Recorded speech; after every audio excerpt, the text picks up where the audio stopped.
first tea on the tailgate. We did. Just quite busy. Yeah, a lot of planning for Vicky, and she went in with her heart and soul with that, all the social media, and no, I think it was a success. Definitely a success. Yeah, I was a bit worried because I always thought, well, you know, tea on the tailgate, you've always got that fear that you've organised an event and nobody's going to turn up. But they did. They did, and they came in like fourth. Lots turned up. We sold stickers. Yeah, I think we had about 30 vehicles at, you know, the busiest point, which isn't bad for our first meet, and the weather was, wow. Average. Wales. Welsh weather, it was perfect for Welsh weather, but for the rest of the world, it was very average. It was wet, it was dry, it was hot. And Fluffy did a bit with the PA as well, and you had the microphone. Needed some competitions. I think on the next Tea in the Tailgate we do, which is in soon. September. September's the next, isn't it? September. Keep watching the social media and you'll see an update on that very, very shortly. I think the next one will have some competitions. I haven't decided what yet. Might give this cat away, because it's getting a little bit like Blue Peter with the cat sort of getting involved. But this is Ollie. You brought a tortoise in. You're not giving the tortoise. The Tea in the Tailgate was a massive success, really, and hopefully that's going to go from strength to strength. Before that, we had Fluffy doing a public address on a military show, wasn't it? Yeah, so we did, we got some friends with the Military Vehicles Trust, and they did an event down at the Glasgow pub in Usk, and it was green machines. And they said, oh, will Fluffy come along? Because we used to do a big show for them in Caldecott. And we said, yeah, we'll come along and set at the PA, and awesome weekend.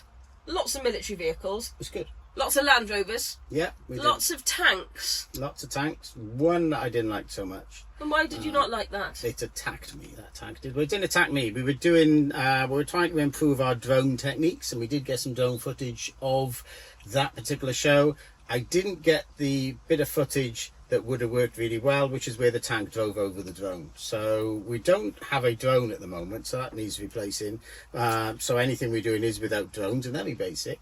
But yes, it's flattened. It wasn't repairable afterwards. In fact, some of the bits we couldn't dig out of the ground afterwards, so we are droneless at the moment. But other than that nasty tank, jolly good show, and hopefully they're going to do it next year again as well, and Fluffy should be there doing the PA as well. Of course, the difference this year is Vicky's been driving Fluffy a lot more than you. Yes.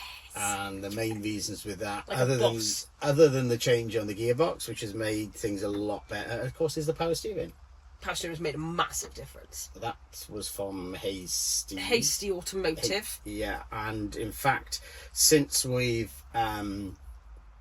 done ours, we've been advising on another two, strangely enough. So I don't know why we've sort of become the Haystee power steering sort of advisory service. Oh, in the UK, yeah, and maybe, but I don't know why that's happened. But yeah, they seem to be bombing in the country now, these power steering systems. They are absolutely phenomenal, though. It's a little bit strange to drive, I found, but you know, compared to standard power steering. But you're used to driving Fluffy without power steering. So now we put this system on, you were used to it the way it was and you got used to driving it, whereas I just hated it, like refused point blank to drive it. But now I'm driving it, I don't think it's any different than driving anything else, really.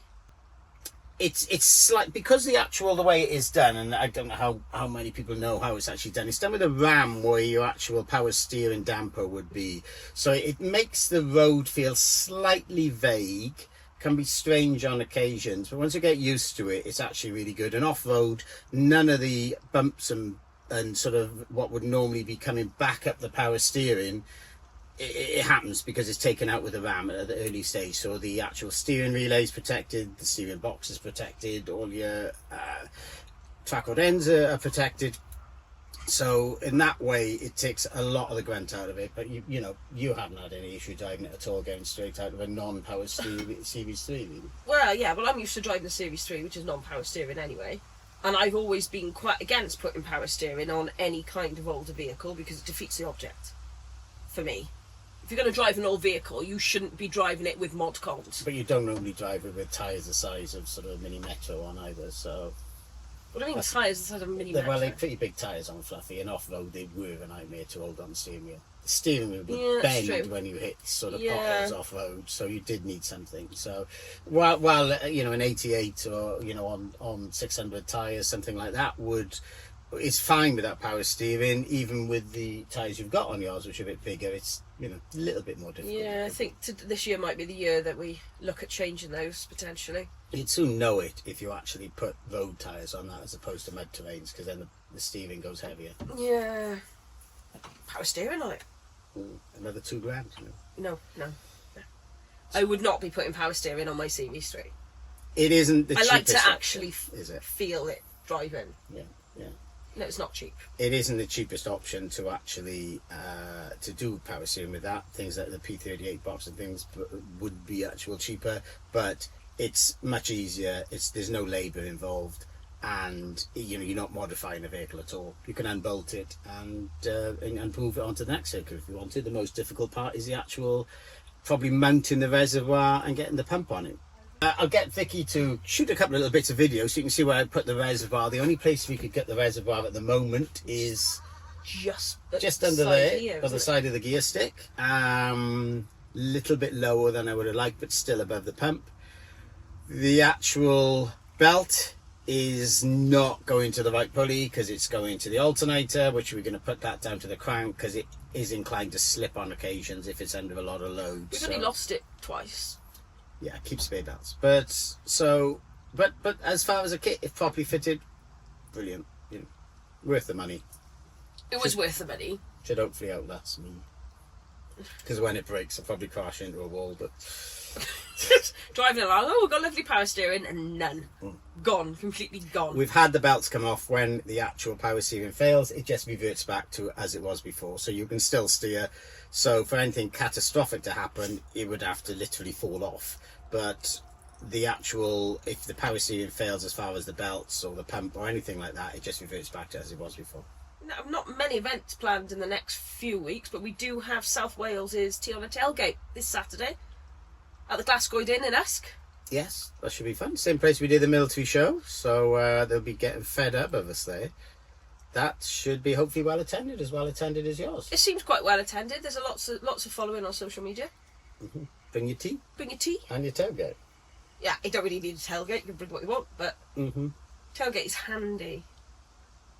It is handy. Yeah. I've got a week off coming up, so maybe we should take Fluffy out somewhere. Somewhere nice. For a few days. What do you mean by nice?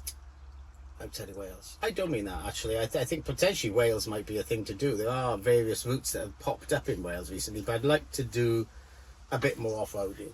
Yeah, there's we were invited on. We are. We're off-roading on August bank holiday to Stroud, Florida. That should be fun. That's a nice interest. Well, it's a vintage vehicles weekend, so we've been invited to that, and some interesting vehicles coming along. I think we're going.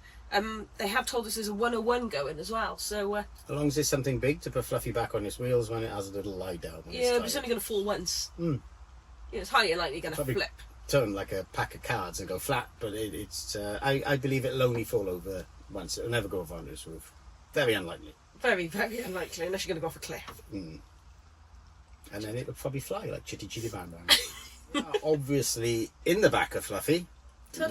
Yeah, and you can't see an awful lot at the moment because it's project. Fluffy is still a project. Fluffy's still rough inside. We will threaten one day on doing a proper little walk around when maybe it's tidy. Unfortunately, it's always full of something. It's always either full of cameras or speakers or general flight cases or drunken people. So we do need to finish the back. We haven't had a drunken party for a while. In the back of this, no, we haven't had a drunken. But there is one planned. There is one planned in October. Oh, well, we're back to October. Yeah. I had incidents of that one. Yes, but it does coincide with Tea on the Tailgate's first birthday, so keep an eye out for that one. That's going to be an interesting weekend. As we mentioned, the Tea on the Tailgate, so we've got our next physical event on the 10th of September. Ooh. I think it's the 10th of September. So it's around that weekend. So we've got a camp out at Coco's in Llanrwyd Nod Wales. It's probably worth knowing the date, though. Mid Wales. To the 10th. I'll put a date down the bottom. I'll tell you when it is. But we have got that coming up, and that's going to be an interesting evening. So it's the Saturday evening at Coco's campsite, and then early on the Sunday morning we have a drive out with some of the Mid Wales Tea on a Tailgate attendees towards the Cotswold Barn, and then from the Cotswold Barn down to the Hawkstone Arms to meet the Cotswolds lot. So that's going to be quite an interesting weekend. That'll be fun. Yeah, I am looking forward to that, and I'm still yet to get to Coco's, so I'm going to see what that's actually like. So that should be fun. Hopefully we can get right on the top somewhere that nobody else can get. Nobody else can get. You're left alone. Yes. And the other thing, as I have mentioned earlier, don't forget Fluffy is doing plenty of public address systems for shows and things like that. So if you do have a car meet and you're thinking you want Fluffy to come along and do the public address, the speakers are mounted up on the roof and you have a microphone and a bit of music and things like that. Yeah, drop a message. Maybe we'll turn up. Maybe we will do it. You never know, you know. If you're in the Outer Hebrides, maybe not, but, you know. Actually, it depends where you are in the Outer Hebrides. It's very pretty. Yeah, and if only for some diesel in, you might go. Do you know what we need?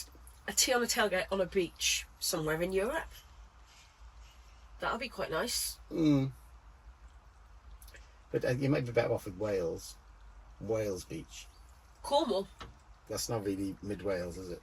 No. Well, it wouldn't be our meets. It wouldn't matter.